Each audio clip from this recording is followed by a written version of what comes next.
A paz do Senhor para todos. Estuda a pessoa do Espírito Santo e suas atividades espiritual pessoais, número 3. Para visualizar o estudo completo, clicar na foto menor acima à esquerda do meu estudo no Facebook.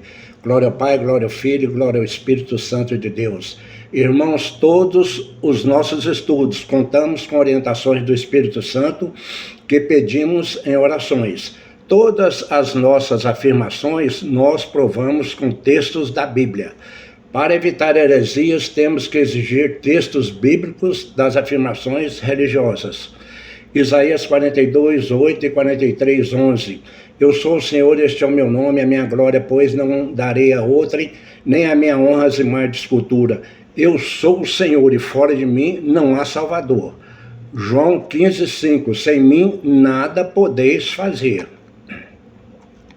Há vários religiosos que ignoram a Bíblia, que é a palavra de Deus e a autoridade máxima da nossa fé e prática, e vão exercer fé na tradição de lideranças humanas desviadas da verdade e seguem o caminho dos enganos, às vezes irreversíveis. Pelo conteúdo moral ou profético, há cientistas e grupos culturais que se afastam da Bíblia. Isaac Newton, criador da lei da gravidade, se aplicou em conhecer a Bíblia e o Apocalipse. Ele chegou a escrever uma heresia do fim do mundo para 2060 em carta datada de 1704. Grande parte da imprensa prevê o iminente fim do mundo e, rejeitando a Bíblia, ignoram que Jesus reinará por 1000 anos nesta mesma terra em que vivemos.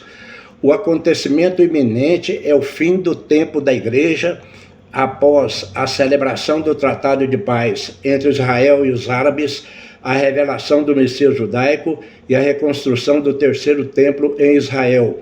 Nostradamus estudou a Bíblia e o Apocalipse e é muito citado em noticiários e deu profetadas aproximadas da verdade. Então, pela busca de verdades da Bíblia, devemos orar pela ajuda do Espírito Santo. 2 Pedro 1, 20 e 21. Sabendo que nenhuma profecia da Escritura provém de particular elucidação, porque nunca jamais qualquer profecia foi dada por vontade humana. Entretanto, homens santos falaram da parte de Deus, movidos pelo Espírito Santo. Eis as profecias dadas há mais de 2000 anos, que se cumprem em nossos dias. Ezequiel 37, 21. Diz-lhe, pois, assim diz o Senhor Deus, eis que eu tomarei os filhos de Israel diante das nações, para onde eles foram, e os congregarei de todas as partes, e os levarei para a sua própria terra. Esta profecia se cumpriu em 14 de maio de 1948, quando David Ben-Gurion proclamou Israel como nação, o que gerou conflitos até hoje. Outra profecia que é muito importante foi dada por Jesus Cristo há mais de 2000 anos. João 5,43. Eu vim em nome de meu Pai, e vós não me recebeis. Se outro vier em seu próprio nome, a esse recebereis. Nota, Jesus exerceu os ministérios de rei, sacerdote e profeta, e jamais faria esta afirmação profética como apenas um comentário sem importância solta na Bíblia. Israel negou Jesus e nem o recebeu como seu Messias. João 1,11. Veio para o que era seu e os seus não o receberam. Para entender o Apocalipse, temos que pousar nossos olhos sobre Israel. Jesus é o coração da Bíblia, Israel é o centro do Apocalipse. Sim, Israel rejeitou Jesus e há notícias de que espera e em breve receberá o seu Messias, o Messias judaico, que não é Jesus. Particularmente, sentimos desconfortáveis com a breve revelação do Messias judaico no cenário mundial. É esperar e avaliar suas realizações. Vamos tomar conhecimento definitivo de que não há comunicação entre vivos e mortos. Essa comunicação é crença secular popular, admitida e pregada pelos religiosos do paganismo. Lucas 16, 19 a 31. O rico e o mendigo. Ora, havia certo homem rico que se vestia de púrpura e de linho finíssimo e que todos os dias se regalava esplendidamente. Havia também certo mendigo chamado Lázaro, coberto de chagas, que jazia à porta daquele e desejava alimentar-se das migalhas que caíam da mesa do rico. Aconteceu que morrer o mendigo e ser levado pelos anjos para o seio de Abraão. Morreu também o rico e foi sepultado. No inferno, estando em tormentos, levantou os olhos e viu ao longe a Abraão e Lázaro.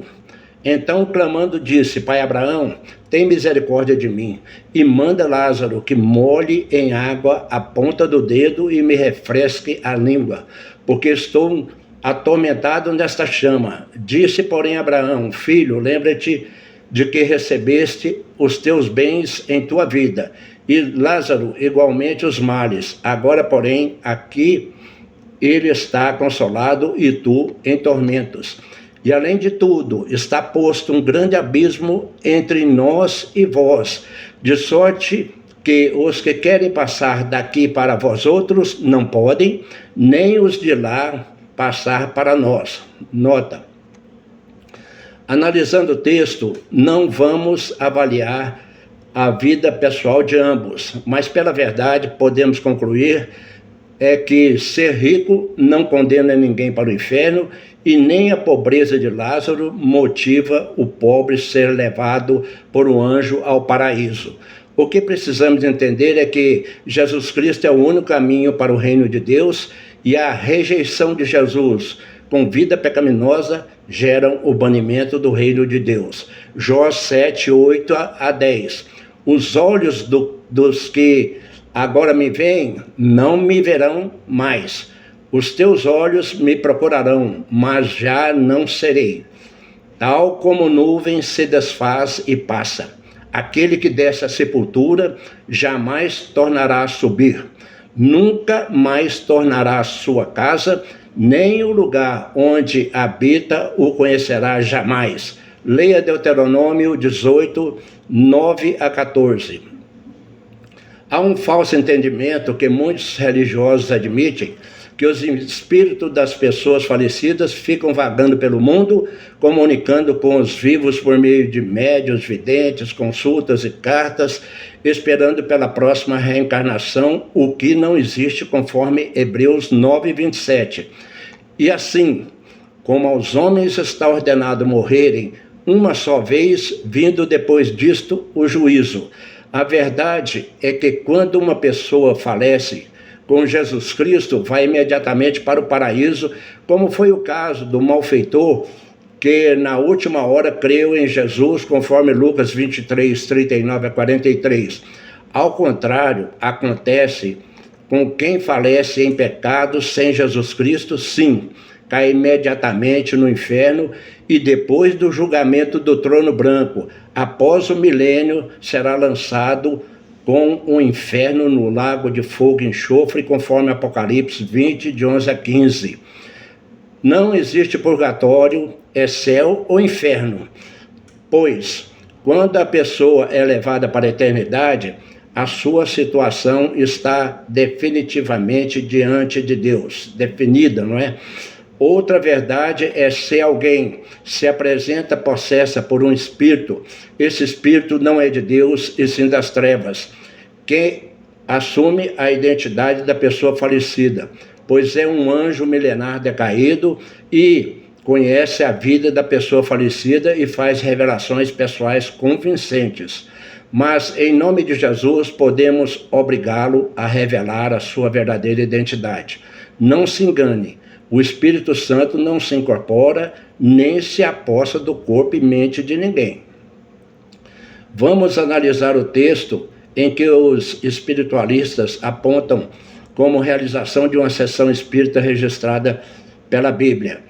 Pela verdade, vejamos detalhes dessa consulta, prática costumeira do paganismo, que o rei Saul realizou e teve consequências negativas. Vamos conhecer alguns detalhes do mundo espiritual. O Espírito Santo, conforme o texto, ele veio de cima para batizar pessoas com o seu Espírito e capacitar missionários com dons espirituais. Atos 1:8. Mas recebereis poder ao descer sobre vós o Espírito Santo e sereis minhas testemunhas. Agora vejamos a consulta espiritual do rei Saul, que já estava banido da presença de Deus. Detalhe: o falso espírito de Samuel subiu das trevas. 1 Samuel 28, 30 e 25. Samuel era morto e todo o Israel o tinha chorado. Vendo Saul o acampamento dos filisteus, estremeceu o seu coração. Consultou Saul ao Senhor, porém o Senhor não lhe respondeu. Então disse Saul aos seus servos: apontai-me uma mulher que seja médium. Disseram-lhe: há uma mulher em Endor que é médium. Peço-te que me adivinhes pela necromancia e me faça subir aquele que eu te disser. Então lhe disse a mulher: quem te farei subir? Faze-me subir Samuel. Nota: o Espírito Santo vem de cima, mas o espírito das trevas vem de baixo, sempre apossando-se de identidades de pessoas falecidas para enganar. Assim, um espírito com a identidade de Samuel, pela adivinhação, declarou que o Senhor entregaria Israel, Saul e seus filhos nas mãos dos filisteus. Resultado da consulta: 1 Crônicas 10:13. Assim morreu Saul, por causa da sua transgressão cometida contra o Senhor, que ele não guardara, e também porque interrogara e consultara uma necromante, e não ao Senhor, que por isso o matou e transferiu o reino a Davi, filho de Jessé. Atenção! Exceto a blasfêmia contra o Espírito Santo, todo pecado pode ser perdoado. Arrependa-se de seus pecados, creia no amor de Deus em Cristo Jesus e faça esta oração da salvação instantânea falando comigo. Senhor Jesus Cristo, eu te convido a entrar no meu coração e te recebo em minha vida como meu único Senhor e único Salvador. Peço perdão pelos meus pecados e os deixo para sempre, sem retroceder, e que Deus escreva o meu nome no livro da vida. Amém.